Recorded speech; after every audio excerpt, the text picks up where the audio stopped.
नमस्कार मित्रांनो, चला आज आपण सुरू करूयात आपल्या क्लासला. आज आपण घेणार आहोत बेसिक्स ऑफ इंग्लिश. आपल्याला शिकायचं बेसिक्स ऑफ इंग्लिश. इंग्रजी भाषा शिकण्यासाठी जसं काल बोललो होतो की इंग्रजी भाषा शिकण्यासाठी आपल्याला काय पाहिजे आणि काय करायला पाहिजे, काय काय अगोदर आपल्याला स्टार्टिंगला यायला पाहिजे. सर्वात महत्वाचं इंग्रजी भाषेमध्ये जे आहे ते मुळाक्षर, ज्याला आपण अल्फाबेट्स म्हणतो. काय म्हणतो? अल्फाबेट्स. इंग्रजी भाषेमध्ये मराठी भाषेसारखे जसे मराठी भाषेमध्ये 52 मुळाक्षर आहेत, तसेच इंग्रजी भाषेमध्ये सुद्धा 26 अल्फाबेट्स, ज्याला आपण मुळाक्षर सुद्धा म्हणू शकतो, जे आहेत ए टू झेड. हे तर आपल्या सर्वांना माहिती आहे. ए टू झेड हे अल्फाबेट्स इंग्रजी भाषेमध्ये आहे. तर या अल्फाबेट्सचा वापर आपल्याला इंग्रजी बोलण्यासाठी, इंग्रजी शिकण्यासाठी करायचा आहे. ग्रामर शिकण्यासाठी सुद्धा आपल्याला याचा वापर करायचा आहे. तर हा कसा करायचा? यामध्ये 2 पद्धती आहेत. सगळ्यात महत्वाचं, इंग्रजी शिकण्यासाठी, इंग्रजी बोलण्यासाठी आपल्याला 2 गोष्टी करायच्या आहेत. सगळ्यात महत्वाची पहिली गोष्ट आहे इंग्रजी भाषेचे जे 26 अल्फाबेट्स आहेत याचा वापर.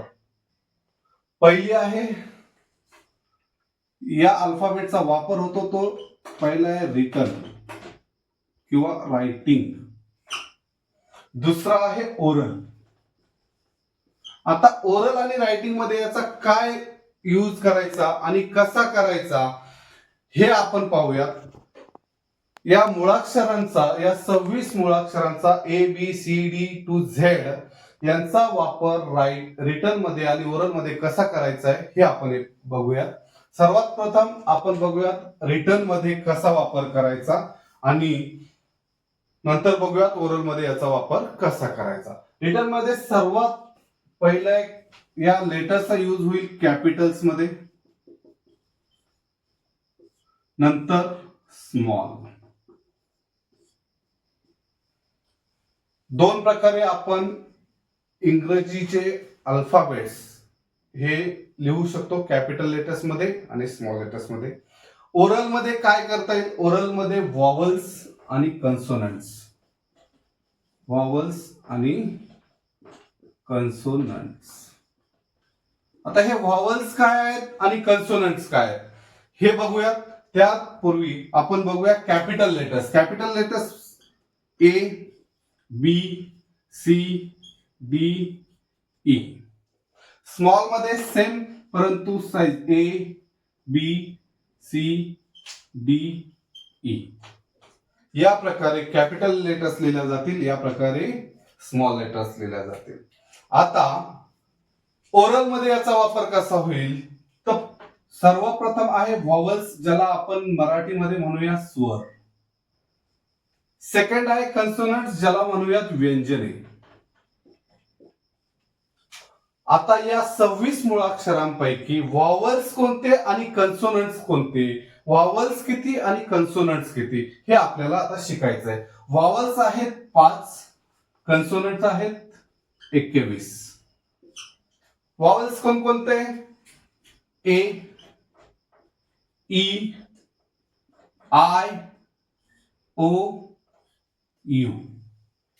कन्सोनंट्स B, C, D, F, G, H, J, K, L, M, N, P, Q, R, S, T, V, W, X, Y and Z. हे आहेत A E I O U vowels. हे आहेत कन्सोनंट्स बी टू झेड, ज्यापैकी A E I O U आपण vowels म्हणून घेतले. आता या स्वरांचा आणि यांचा फरक काय?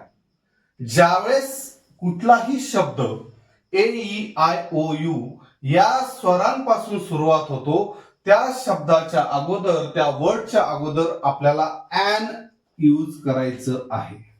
N, an. आणि B C D F G H J की कन्सोनंट्स आहेत, यापासून कुठल्याही अक्षरापासून सुरू होणाऱ्या शब्दापूर्वी आपल्याला यूज करायचं आहे ए. इथपर्यंत ठीक आहे. ओरल मध्ये व्हॉवल्स आणि कन्सोनंट्स जे की स्वर आणि व्यंजन आहेत. व्हॉवल्स मध्ये आहेत A E I O U आणि कन्सोनंट्स मध्ये आहेत व्यंजने 21 B C D F G H J K L M N P Q R S T V W X Y Z. हे झालं आपलं बेसिक रूल्स 26 अल्फाबेट्स. रायटिंग मध्ये capital, small, oral मध्ये vowels, कन्सोनंट्स. इथपर्यंत ठीक आहे. आता नेक्स्ट स्टेप बघूयात. आता या अल्फाबेट्स पासून आपल्याला काय करायचंय, तर आपण आता या अल्फाबेट्सचा वापर कसा करायचा आहे आपल्याला बोलण्यासाठी, आपल्या सेंटेन्स यूज करण्यासाठी, तर ते आपण बघूया. सर्वात पहिलं या अल्फाबेट्स पासून तयार होतो साऊंड. ए, बी, सी, डी हा झाला त्यांचा साऊंड. प्रत्येक शब्द जसा जसा आपण बोलू, उच्चार करू, त्याप्रमाणे त्याचा साऊंड तयार होतो. म्हणून सर्वात पहिलं याचा येईल साऊंड, लाईक ए, बी. या साऊंड कधी येईल, ज्यावेळेस आपण लिहू किंवा म्हणू त्यावेळेस. त्यानंतर लेटर. कुठलं लेटर? ए. लेटर लिहिलं म्हणजे कुठलंही, ए असेल, बी असेल, सी असेल, कुठलंही लेटर. या लेटर पासून काय तयार होतं? लेटर्स. सिंगल आहे ए लेटर.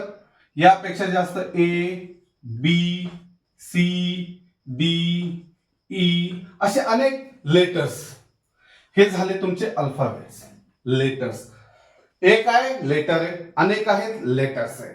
या लेटर्सचा उपयोग काय, तर ज्या वेळेस हे सर्व लेटर्स एकत्र येतात किंवा आपण त्याला व्याकरण पद्धतीने मांडतो, त्या वेळेस या लेटर्सचा एक शब्द तयार होतो, वर्ड तयार होतो. काय तयार होतो? वर्ड. कोणता वर्ड? आता कुठलाही या 26 पैकी कुठलाही एक शब्द घेतला तर आपण त्यामध्ये एक वर्ड तयार करू शकतो. एज्युकेशन. एज्युकेशन.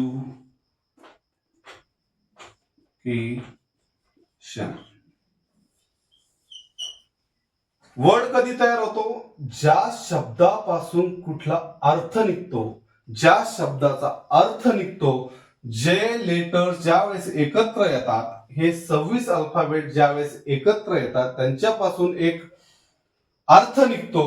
अशा जमा झालेल्या अल्फाबेट्सला किंवा लेटर्सला आपण म्हणतो वर्ड. या वर्ड पासून आपण काय करतो? या वर्ड पासून आपण करतो सेंटेन्स तयार. काय करतो तयार? सेंटेन्स. सेंटेन्स कुठलं येईल मग? काय सेंटेन्स येईल? तर कुठलंही सेंटेन्स आपल्याला तयार करायचं आहे. I am reading, I am playing, कुठलंही असेल, कोणताही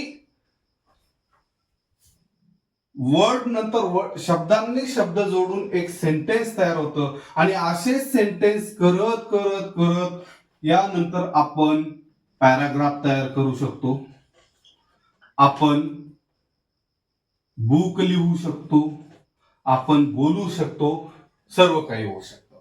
हे झालं आपल्या इंग्लिशचं बेसिक. या गोष्टी आपल्याला यामध्ये करायच्या आहेत, शिकायच्या आहेत. आणि आता साऊंड, लेटर्स, वर्ड, सेंटेन्स आणि पॅराग्राफ, ज्यामध्ये स्पीच पण तुम्ही देऊ शकता. इथपर्यंत पोहोचण्यासाठी आपल्याला काय करायचंय? साऊंड आलं, लेटर कसे आहेत ते शिकलो, लेटर्स हे आहेत. पण आता वर्ड तयार करायचे, सेंटेन्स तयार करायचे आणि हे सेंटेन्स तयार करून त्यांची प्रॅक्टिस करून त्यांना लिहून आपल्याला स्पीच तयार करायचंय, पॅराग्राफ तयार करायचं. मग या सगळ्या गोष्टीसाठी तुम्हाला स्पीच तयार करायला स्पीच तयार करायला आणि बोलण्यासाठी काय करावं लागेल? सगळ्यात महत्वाचं तुम्हाला लिसनिंग.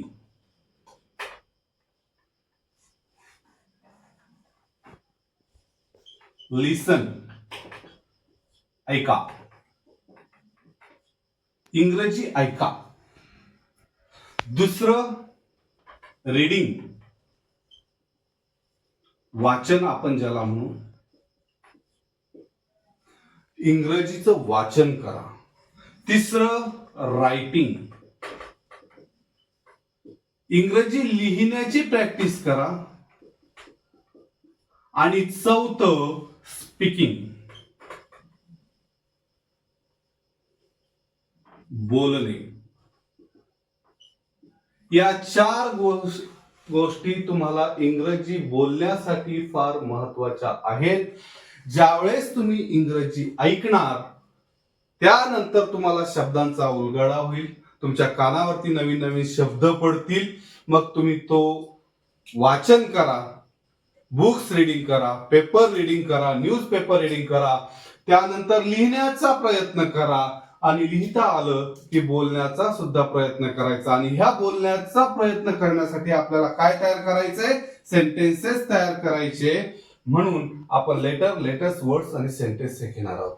तर उद्याच्या भागामध्ये आपण पार्ट्स ऑफ द स्पीच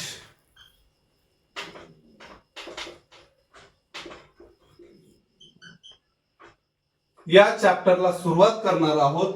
त्यासाठी मी काही वर्ब लिस्ट तुम्हाला उद्या यावरती प्रोव्हाइड करेल. उद्याचा आपला चॅप्टर असेल पार्ट्स ऑफ द स्पीच. चला तर मग भेटूयात उद्याच्या आपल्या नवीन चॅप्टर मध्ये, पार्ट्स ऑफ द स्पीच मध्ये. Stay tune. थँक्यू.